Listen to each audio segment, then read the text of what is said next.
If Netflix has felt a little quiet so far in 2026, March is about to change that. We've got major returns, brand new series, and some big movies all landing this month. So let's break it all down and see what deserves a spot on your watch list. And we started off with a brand new limited series.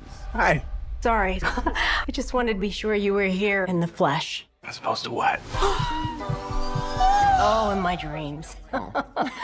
This is called Vladimir, and it's a new dark comedy drama series about an English professor who becomes fixated on a handsome new colleague, which sends her already complicated marriage and career into total chaos. Vladimir is an adaptation of the Julia May Jonas book of the same name and stars Rachel Weisz and Leah Woodall. The 8-episode limited series drops on March 5th. After that is a big new sci-fi action movie called War Machine.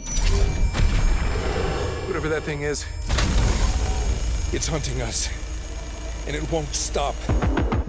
War Machine is about a military unit that ends up facing something that is not human, an otherworldly killing machine that pushes them into a fight for survival. It stars Alan Ritson and Dennis Quaid, and looks like a solid turn-off-your-brain type crowd pleaser. You can check out War Machine when it releases on March 6th. Next up is a new docuseries that's being narrated by Morgan Freeman. It's called The Dinosaurs, and it's a 4-part series that tracks the rise and fall of the dinosaurs. It's a spiritual successor to Life on Our Planet and is again being produced by Steven Spielberg. It releases on the 6th. Then one of the bigger series that's returning this month is the 2nd season of Netflix's live-action version of the fantasy adventure One Piece. Season 2 follows the Straw Hats who finally enter the Grand Line, with each stop testing the crew in a different way as they chase the One Piece. This season is supposed to be getting bigger and weirder than season 1. It will be dropping 8 episodes on the 10th. Then if you're in the mood for something cozy and dramatic, the popular romantic series Virgin River is back. This is season 7 and it picks up with Mel and Jack trying to build their future together while the town keeps stirring up new problems for everyone. Virgin River season 7 will be 10 episodes and drops on the 12th. Then if you're a fan of the historical drama series Peaky Blinders, you'll probably be happy to hear it's getting a big event movie this month.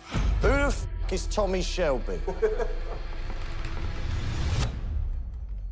Perhaps someone should explain to him who I am. This is called Peaky Blinders, the Immortal Man, and it brings back Tommy Shelby. This time the story shifts into World War II era Birmingham, where Tommy gets pulled into dangerous wartime missions. Cillian Murphy returns to the role. You can catch it in select movie theaters on March 6th, but I imagine most people will watch it when it drops on Netflix on the 20th. Next up is a brand new series for horror fans. It's called Something Very Bad Is Going to Happen, and it's about the lead up to a couple's wedding, and the bride becomes consumed with dread that something terrible is coming. Netflix is saying this series is something between Carrie and Rosemary's Baby. It's got me intrigued. At least it'll be 8 episodes and arrives on the 26th. Then if you're into Nordic noir, there's a brand new series coming your way. It's called Detective Hole, and it's based on Joe Nesbø's Harry Hole universe, which is heavy on moody serial killer mysteries. Detective Hole follows the gifted but troubled detective as he investigates ritualistic murders while also navigating corruption inside the police. It will be an 8-episode series and drops on the 26th. That's most of the bigger releases, but there's still a bunch more stuff I'll run you through real quick. First is a new documentary about internet influencers called Louis Theroux Inside the Manosphere on the 11th. Then on the 13th, there's a new Spanish drama series about an island getaway murder called That Night. On the 14th, the action comedy movie Nobody 2 is hitting Netflix, at least in the US. On the 18th is a 2nd season of the French action series Furies. Also on the 18th is a Brazilian disaster series based on a true story called Radioactive Emergency. On the 21st is a live event. Korean pop group BTS returns to the stage live on Netflix on BTS The Comeback. On the 25th, the final season of the teen drama series Heartbreak High is releasing, and also on the 25th is MLB Opening Day Live, in which the 2026 season opens with the Yankees versus the Giants. You can make sure you didn't miss anything from last month by clicking on this video. Thanks so much for watching. I will see you again soon.